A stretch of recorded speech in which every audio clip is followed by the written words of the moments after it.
Hello and welcome back to the workshop. Today I'm fueled with tea with my new Smith & Sniff mug.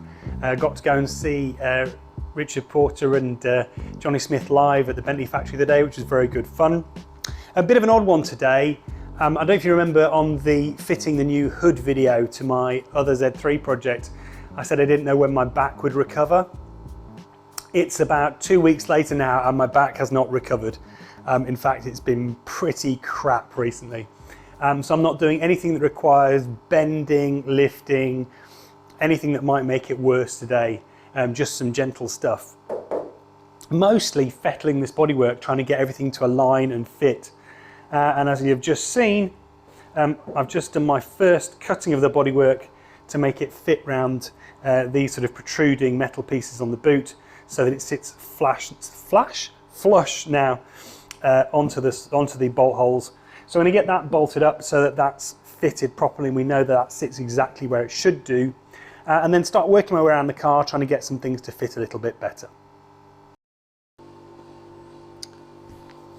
So that's looking pretty good. A very tight shut line and fairly even all the way down on the door. The doors are going to be the datum point for this build.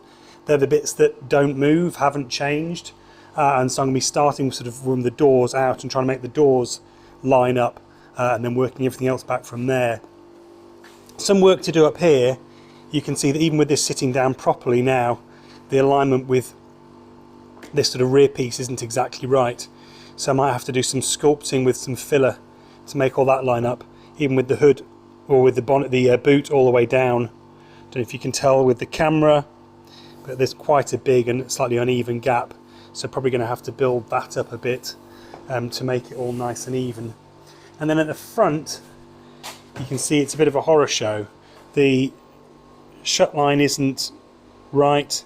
It's sitting too high and probably a little bit too far back. It needs to come fractionally forward and down so that aligns better. Obviously this curve is very rough. It's going to need some shaping, and we chipped off the corner I think when fitting the bonnet before, so we'll have to do a bit of reshaping here to make this fit perfectly. I'm going to start, well, you know what, actually it's not that far off once that's sanded a bit. It may just need building up. Maybe it's not too bad, albeit there's a big lip here to the winglet, so the alignment of the winglet's going to need some work. I might leave that there actually. I might open and shut it a couple of times, but might leave that there. Bit of shaping here needed anyway.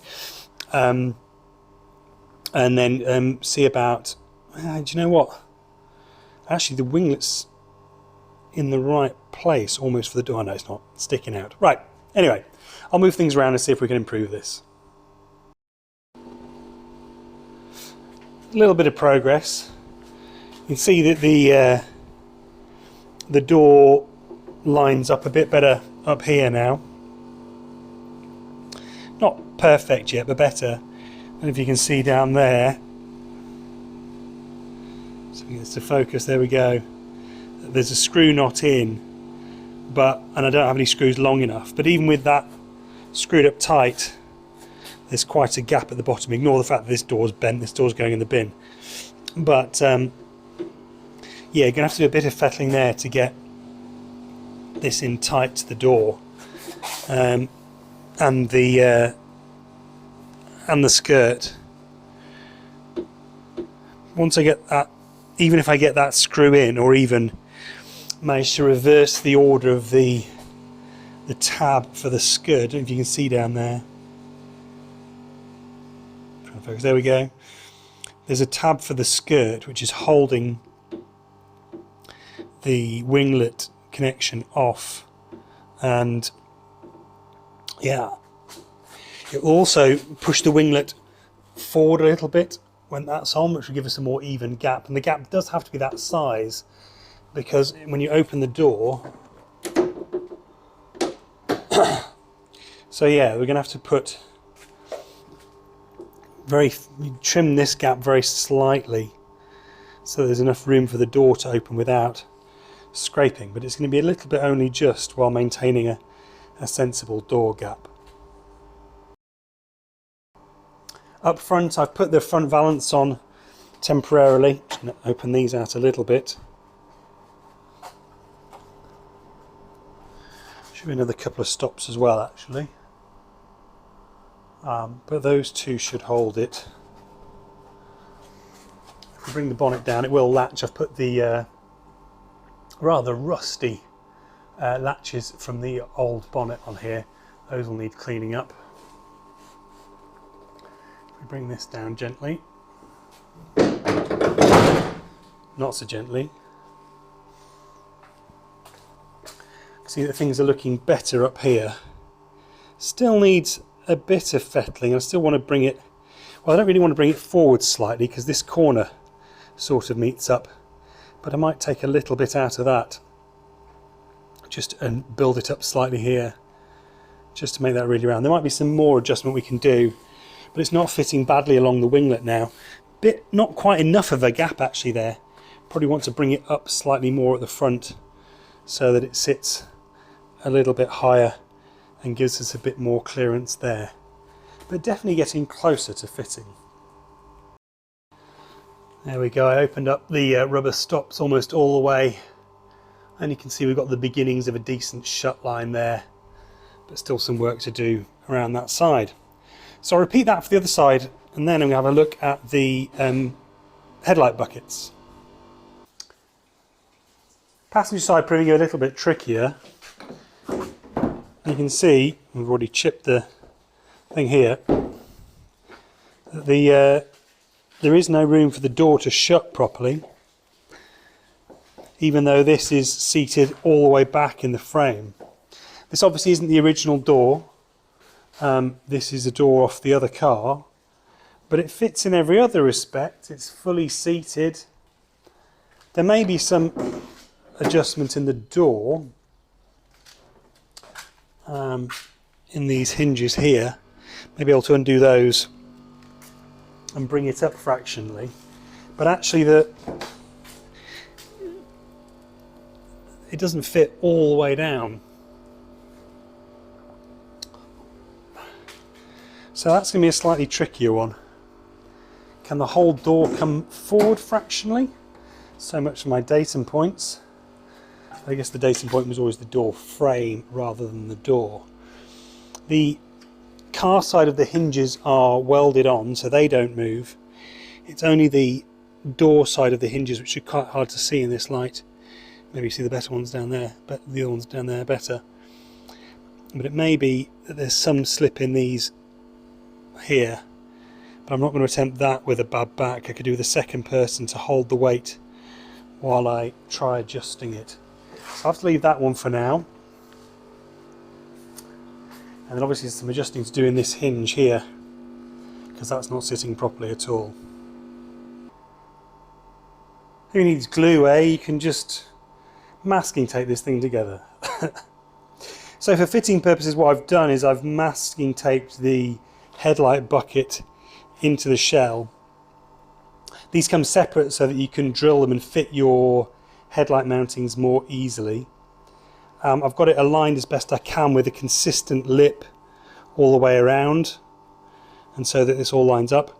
And then I've just put a bunch of markings around on both the shell and on the bucket so that I can see the orientation. The key thing I need to do is work out which way is up. The headlights I've got need to be perfectly vertical once this is mounted in. So now that I've got a sense of where the different points are around here and where vertical is, which is somewhere between these two lines, I've got a bit more measuring and working out to do. But once I've got a sense of vertical, I can put the headlights in, and drill out and mount those and see how it looks. These are the headlights I'm going for, in line with my sort of restomod theme.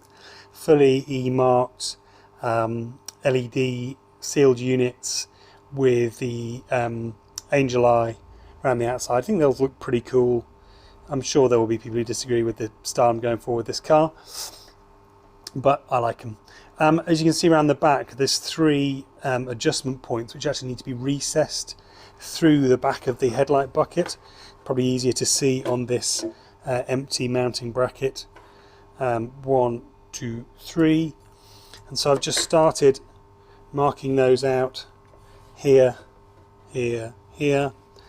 and I've got my top dead center here. It's actually this mark needs to align with the right hand of the right hand notch, if you like, there. And that's how I know that's going to be vertical. And then yeah, I just need to cut some bits out so this can sit flush. And once that sits flush, I can mark out the mounting holes and screw it down. I'll probably end up epoxying some nuts on the back of here, so it can be bolted down and unbolted relatively easily. So I don't know if you can hear me through my respirator, but yeah, I've just drilled out 3 pilot holes and then opened them out slightly with the Dremel. I brought my battery powered one with me, with a little sort of router bit on it, which is just opening out those holes, and I'll progressively open them out until things fit nice and snug. It's the next day, and with much fettling, it now sits down flush with the back. I've tried to keep the holes as small as possible. Still might end up putting some sealant on the back just to make sure no light gets through. But pretty happy with that. I kept the holes pretty small. It literally just about pops through. So I can now mark out around those holes, drill through, and work out what I'm going to use to mount it. It'd be quite nice to get some black, maybe some sort of dome-headed black bolts, and go through to some captive nuts on the other side, probably with Allen heads. Looking at probably some M6s there. M6 Allen heads go through. It's overkill doing, what's that, 1, 2, 3, 4, 5, 6, 7, 8, but it might look quite smart. As you can see, when I put the actual lamp in, that actually fouls the back as well. There's a variety of points where it sticks out. What's actually going to be most sensible, I think, is actually just to take a full round out behind it, so that the heat sink from the cup sits through the fiberglass and can be cooled by air flowing through the engine bay, because these things might get quite toasty. So what I'll do is I'll mark out a circle in the middle, and cut that out as well, and then I can drill out all these holes. I'm slightly nervous about making those final cuts before I can get somebody to look at this in position, or rather, even better, hold it while I look at it in position, just to make sure that we've got the angle right and it's going to be perfectly straight once it goes in. I want this to be a perfect vertical on the car, and that's quite difficult to do. There's not a lot of space at that end at the moment, and I'm on my own, so it's quite hard to hold this thing up under the bonnet. What actually might be quite good is a hot glue gun. I could hot glue it in place, test it before putting the actual bond on, and this is what Tribute have supplied. It's PU18 from Bondit, and this is the stuff you use to actually bond those buckets in. But what I can do is mark up the other one, get the other holes cut out so that the frame sits in that, and then it's really just a question of getting someone to come and help me, or get my hot glue gun here, so that I can do a final check, make sure that all fits.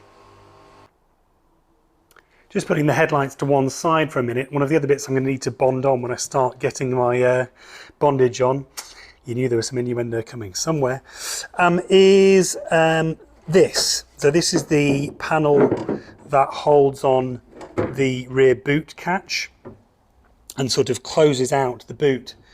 Might need extending a bit. I might make some more panels to go around the outside at some point. It's not urgent, but it'd be nice to just have a nice sort of smooth boot area, especially if I'm going to put some batteries in here at some point. I need to work out exactly where this goes, which means getting the catch attached to here, and that has led to a bit of an issue. Two issues, in fact. So this is the boot catch off the Z3. It should, get this the right way around, it clicks on here like that, he says, there we go, or ish.